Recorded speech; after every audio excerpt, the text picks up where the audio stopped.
Why would I rip back something that I put all this time into?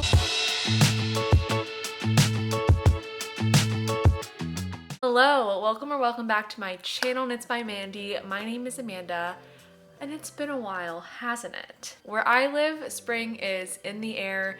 The temps are warming up rather quickly. This time of year always gives me a burst of creative energy. I'm excited to work with spring color palettes, and it also usually inspires me to do a little purging, organizing, and maybe fixing up some knit projects. I'm going to talk about 3 different hand knit items in my wardrobe and 3 different ways that I am going to revamp them and give them new life. They are going to vary from a small, easy change up into a maybe more difficult, time-intensive change, and I will take you through all of them. I wanted to do this because each season it can seem like there are new patterns to knit, new inspiration to draw from, which I think is great. I think it's also good in the spirit of slow fashion to take stock of what we already have, see what's working and see what's not, to try to fix it and make our garments more functional. I would love to hear any fixes that you have made to garments, whether it's for fit, for color, maybe you frogged an entire sweater. I would love to hear about techniques that you do to make sure that you're getting the most love out of your knits.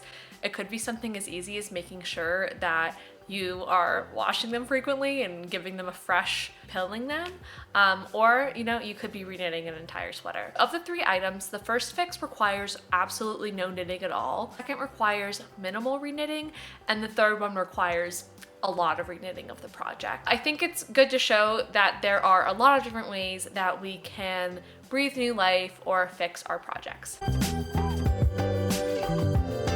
This is my Ingrid top by Gregoria Fibers. This is knit in Senescar and Line in this really pretty light aqua color. I reknit this last spring because the original knit was way too big on me. I reknit it to make the armholes smaller, refinish the finishing on the armholes, and then also just make the total circumference of the body shorter as well. And I am happy with how this fits me. I did realize that I still am not getting a lot of wear out of it because I do feel like this color washes me out and I don't feel, I guess, my best when I wear this color. I also have another light blue knit tank top that I just reached for more. Someone suggested in my Everything I Knit This Year video in the comments to over dye it. And so over dyeing is the process of exactly what it sounds like. You dye over whatever existing dye is already on the fabric or yarn that you've used to make an object. I've decided I think I want to make this a darker hue. I think I could either kind of play it safe and go like a teal route, maybe do like a darker blue or a green color to make it like a darker teal. I could get a little kooky crazy and try to, oh my gosh, I have that painting in my bedroom.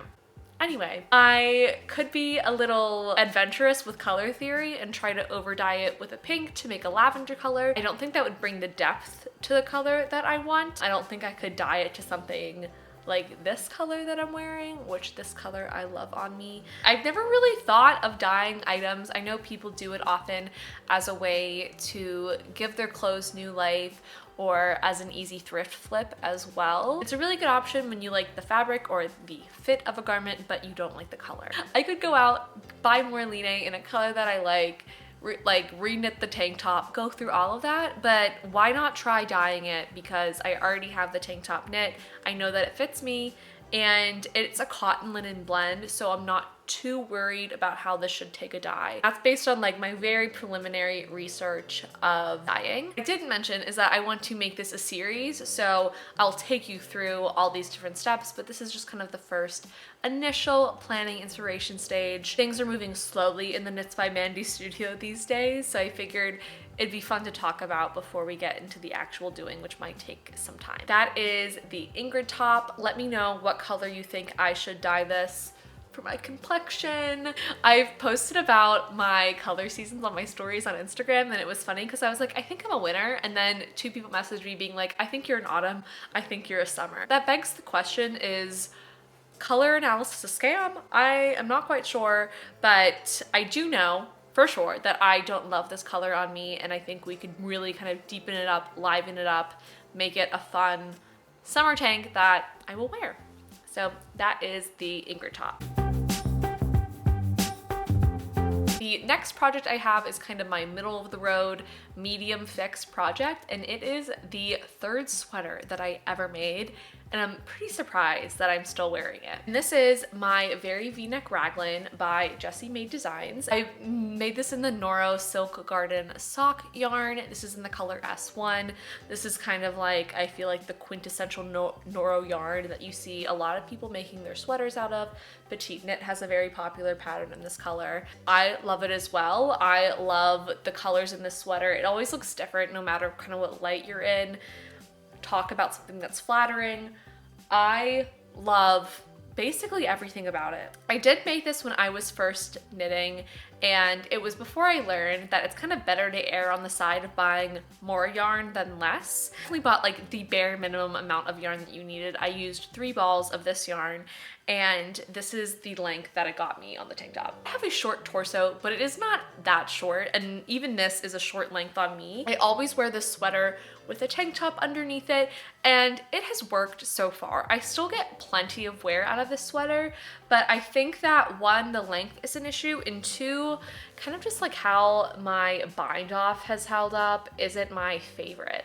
So this was before, again, this was my 3rd knit garment. I was very, very scared to try a sewn or like a tubular bind off. I ended up going with Jenny's stretchy bind off, and you can see it just kind of creates these V's, which I was really happy with and fine with for a while, but now I know that I could make something that looks a little bit better. I don't even need extra yarn for this to make this change. I just might rip back and redo the ribbing and the bind off just to make it a little cleaner, a little fresher, give it a little bit more life. And then I would have to buy some more yarn to redo the bottom. I think the great thing about this yarn is that it is so color changing and so different that I don't think it will be disastrous if I add in a new ball as far as like color pooling, because like that's kind of the whole vibe of this sweater. I may even reknit the collar because it has the same finish here.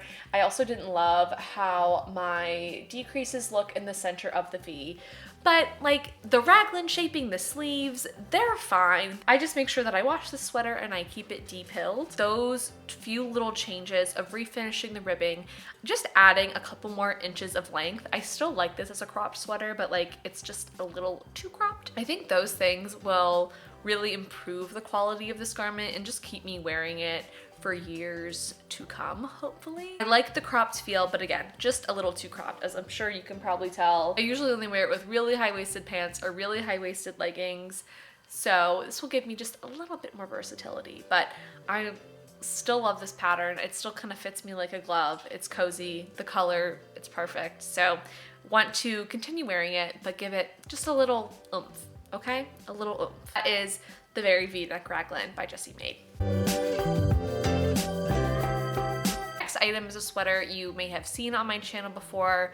I made this sweater last year. I labored over it for a few months, and it's sad to say that I've only worn it maybe once or twice, and I think one of them was for a video.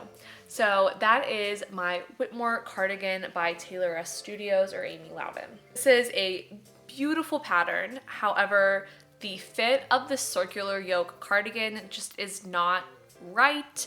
I don't love it. And then that on top of, I think, I will say it, I feel like the lace ages me a little in a way that I don't like.